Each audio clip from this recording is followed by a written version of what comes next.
خان نے کہا ہے تو صحیح کہا ہے، کیونکہ وہی ملاقات کرتی ہیں، ان کو پتہ ہے کہ ڈاکٹر کون بھیجتا ہے، ان کی رپورٹ کیا ہوتی ہے، اس طریقے سے جیل میں ان کے ساتھ سلوک ہو رہا ہے۔ گورنمنٹ کے پاس تو اختیار نہیں ہے، فیصلے کہیں اور سے ہو رہے ہیں۔ پرویز خٹک صاحب کو انہوں نے سارے الزامات سے بری کر کے ان کو کابینہ میں شامل کر لیا، تو اس سے فائدہ پی ٹی آئی کو ہوا ہے کہ پی ٹی آئی کے اوپر جو الزامات لگائے جا رہے تھے وہ سارے غلط تھے، ان کو لے تو لیا گیا ہے، وہ کس کے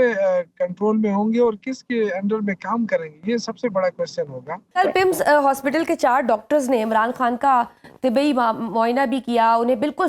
صحت مند قرار دیا، لیکن آج بیرسٹر سیف کہتے ہیں کہ انہیں سحری اور افطاری میں کھانا نہیں دیا جا رہا، ان کی عبادت پر پابندی ہے۔ اس سے پہلے بھی اس قسم کے بیانات آئے لیکن ان کی تردید آ گئی۔ کیا یہ غیر ذمہ داری کا مظاہرہ نہیں ہے؟ کیا آپ کو پتہ ہے کہ ڈاکٹر کون بھیجتا ہے، ان کی رپورٹ کیا ہوتی ہے، اس طریقے سے جیل میں ان کے ساتھ سلوک ہو رہا ہے؟ میرے خیال سے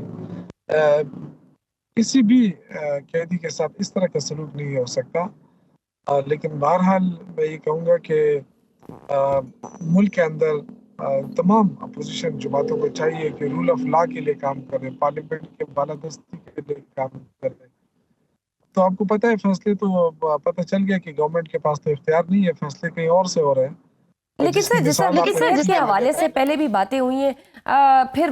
خود علیمہ خان صاحبہ جیل سے واپس آتی ہیں اور وہ کہتی ہیں کہ اس طرح کی افواہیں نہ پھیلائیں، عمران خان صاحب کی صحت بالکل ٹھیک ہے، اور بڑی سختی سے انہوں نے اس کی تردید بھی کی۔ پھر دوبارہ سے اس طرح کی افواہیں، اس طرح کی باتیں پھیلانا،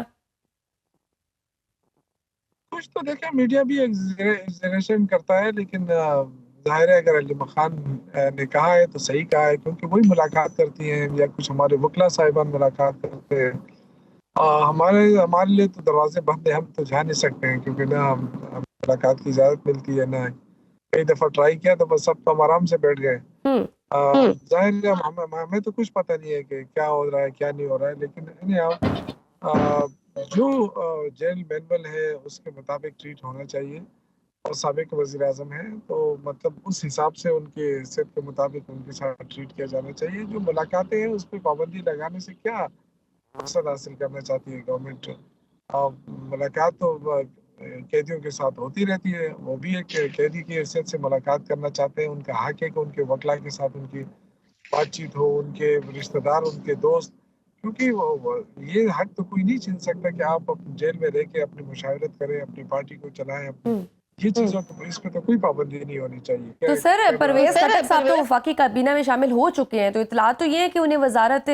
داخلہ میں کوئی اہم پورٹ فولیو بھی ملے گا، چیبو گوئیاں ہیں کہ انہیں کے پی حکومت کو ٹف ٹائم دینے اور پی ٹی آئی کو ڈسمنٹل کرنے کے لیے لایا گیا ہے۔ آپ سمجھتے ہیں کہ وہ آپ کے لیے کوئی خطرہ ثابت ہوں گے؟ لیکن آج میں الحمدللہ کہوں گا کہ پرویز خٹک صاحب کو انہوں نے سارے الزامات سے بری کر کے ان کو کابینہ میں شامل کر لیا، تو اس سے فائدہ پی ٹی آئی کو ہوا ہے کہ پی ٹی آئی کے اوپر جو الزامات لگائے جا رہے تھے وہ سارے غلط تھے۔ تو اب یہ کہ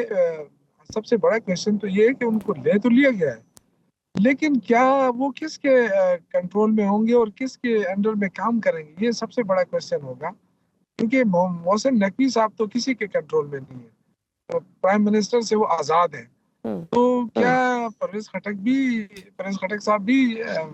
ایک علیحدہ حیثیت میں کام کریں گے؟ لیکن سر الزامات تو پھر آپ لوگوں کی پارٹی پہ بھی کچھ ایسے لگ رہے ہیں، جیسے شیر افضل مروت نے ایک بیان دیا ہے جس میں انہوں نے یہ دعویٰ کیا ہے کہ تحریک انصاف میں بھی کچھ ایسے لوگ ہیں جو فارم 47 پر آئے ہیں۔ آپ نے بھی کچھ عرصہ قبل بیان دیا تھا کہ الیکشن میں پی ٹی آئی کے 35 لوگوں نے حلف نامے دے کر جیت کا نوٹیفیکیشن لیا۔ کیا یہ وہی لوگ ہیں جو فارم 47 پر جیتے ہیں؟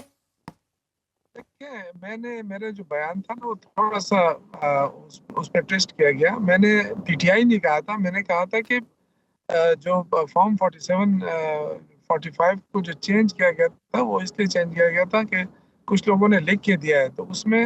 35 لوگ ہیں، اس میں ایم این ایز بھی ہیں، ایم پی ایز بھی ہیں، لیکن میں نے پی ٹی آئی کا نہیں کہا تھا، میں نے اوورال بات کی تھی، اور اس میں مجھ سے بھی آفر تھی لیکن میں نے انکار کر دیا تھا، جس سے 5:30 بجے صبح میرا رزلٹ چینج ہوا، لیکن میں خوش ہوں، میں اپنی پارٹی کے ساتھ کھڑا ہوں، الحمدللہ کوئی عہدہ ملے نہ ملے اس سے کوئی فرق نہیں پڑتا ہے۔ لیکن ابھی ایگری کرتے ہیں شیر افضل مروت صاحب سے کہ آپ کی پارٹی میں بھی ابھی کچھ ایسے لوگ موجود ہیں فارم 47 پہ آئے ہیں، بلکہ وہ تو یہ بھی کہہ رہے ہیں کہ مولانا صاحب جو پشین سے جیتے ہیں وہ بھی فارم 47 پہ ہی جیتے ہیں؟